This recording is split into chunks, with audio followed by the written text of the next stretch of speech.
नमस्कार दोस्तों, market prediction का बहुत बहुत स्वागत है। दोस्तों इस वीडियो में बात करेंगे एसबीआई के क्वार्टर वन के रिजल्ट्स के बारे में। स्टेट बैंक ऑफ इंडिया के क्वार्टर वन की बैलेंस शीट को जाएंगे। सबसे पहले बात करें कंपनी की तरफ से ऐसा कोई बैंक की तरफ से ऐसा कोई न्यूज़ तो नहीं है, तो डिविडेंड बोनस ऐसा कोई न्यूज़ नहीं है। तो देख पा रहे दोस्तों, अमाउंट कम बैंक के यहाँ पे करोड़ रुपीज़ में पिछले साल से इस साल बात करने वाले कंपनी को बैंक को किस प्रकार से यहाँ पे प्रॉफिट या फिर बात करें कंपनी को किस प्रकार से इनकम हुई है। सबसे पहले हम इनकम के बारे में बात करने वाले हैं, फालतूगिरी छोड़ते हैं यहाँ पे। ठीक है, तो यहाँ पे आप देख पा रहे हैं सबसे बड़ी बैंक के लिए इनकम जो होती है, सबको बता दूं कि यहाँ पे बैंक के लिए सबसे बड़ी इनकम होती है इंटरेस्ट इनकम। और यहाँ पे दी हुई है आपको इंटरेस्ट इनकम करोड़ रुपीज़ में रिजल्ट है। तो ऑलमोस्ट यहाँ पे आप देख पा रहे हैं कंपनी बैंक के अमाउंट भी बहुत ज़्यादा होती है, जिससे थोड़ा सा कंफ्यूज हो सकता है, लेकिन मैं यहाँ पे आपको प्रॉपर बताऊंगा। तो आप देख पा रहे हैं यहाँ पे 1,17,000 करोड़ का इंटरेस्ट इनकम कंपनी ने जो कमाया है किया है वो पिछले साल का था। और इस बार 1,27,000 करोड़ का यहाँ पे टोटल इंटरेस्ट इनकम इस बार बढ़ता हुआ देखने को मिल रहा है, जबकि पिछले क्वार्टर में 1,23,00,000 का यहाँ पे 1,23 करोड़ का टोटल इंटरेस्ट इनकम बढ़ता हुआ देखने को मिल रहा है। तो ये काफ़ी डिफरेंस है और देखा जाए तो ये बढ़ता हुआ ही देखने को मिल रहा है। बैंक अपने काफ़ी अच्छे से काम कर रहा है, काफ़ी अच्छे से इंटरेस्ट इनकम बढ़ा रहा है, मतलब यहाँ पे काफ़ी अच्छा खासा काम करता हुआ देखने को मिल रहा है। अब बात करते हैं यहाँ पे टोटल इनकम को लेकर, जहाँ पे अदर इनकम ऑलवेज सभी इनकम्स बना के बनती है कंपनी की बैंक की टोटल इनकम। तो यहाँ पे पिछले साल की टोटल इनकम आप देख पा रहे हैं, पिछले साल 1,35,000 करोड़ का टोटल इनकम था, जो कि इस बार 1,43,000 करोड़ का टोटल इनकम बढ़ता हुआ देखने को मिल रहा है। पिछले क्वार्टर में 1,40,000 करोड़ का टोटल इनकम बनता हुआ देखने को मिला था। ये काफ़ी बेहतरीन तरीके से बढ़ रहा है, तो यहाँ पे कहेंगे कि बैंक अपने लेवल पे काफ़ी अच्छा काम कर रहा है।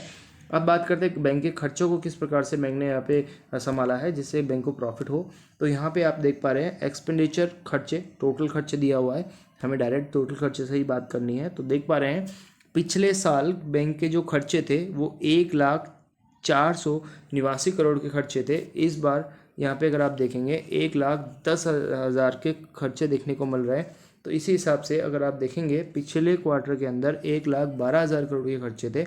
इस हिसाब से बैंक के जो खर्चे हैं वो काफ़ी ज़्यादा कम बैंक के इनकम के आधार पर डिपेंड करते देखने को मिल रहे हैं। जिस प्रकार से बैंक की इनकम हो रही है उसी हिसाब से काफ़ी मैनेज तरीके से बैंक ने अपने खर्चों को भी संभाला है, काफ़ी ठीक ठाक यहाँ पे रिजल्ट्स को बरकरार रखा है यहाँ तक। अब बात करेंगे टैक्सेस को लेकर, तो बैंक के ऐसे कोई टैक्स हमें यहाँ पे जो है देखने को मिलते हैं वो है यहाँ पे आप देख पा रहे हैं बैंक के जो पिछले साल के खर्चे टैक्स के खर्चे थे वो यहाँ पे 4,789 करोड़ और इस बार 5,046 करोड़, पिछले क्वार्टर में 28,072 करोड़ के टैक्सेस यहाँ पे देखने को मिले थे।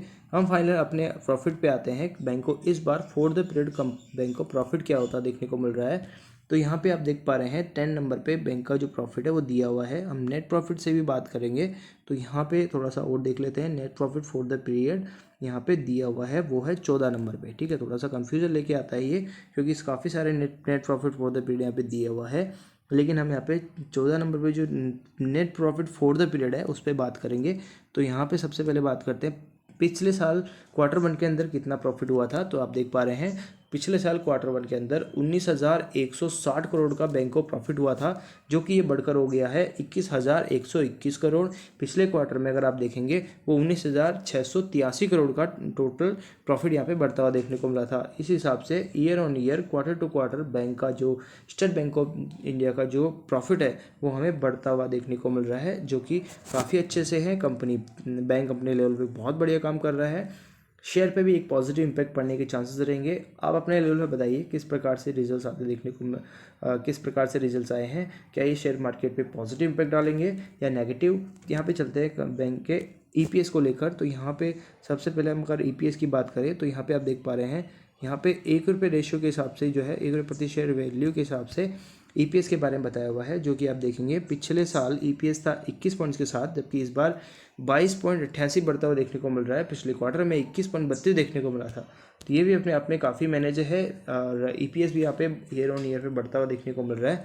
काफ़ी अच्छे से रिजल्ट्स बैंक ने शो किए हैं, जो कि स्टेट बैंक ऑफ इंडिया के रिजल्ट्स को काफ़ी मजबूती प्रदान करता है। प्लस यहाँ पे बैंक के लिए भी काफ़ी अच्छा यहाँ पे मजबूती देखने को मिलती है, शेयर के लिए भी काफ़ी एक प्रॉफिटेबिलिटी देखने को मिलती है। तो यहाँ पे काफ़ी ऑल ओवर देखा जाए तो काफ़ी अच्छे results state bank of India के देखने को मिल रहे हैं, जो कि आने वाले रिजल्ट्स को भी काफ़ी बेहतर करेगा।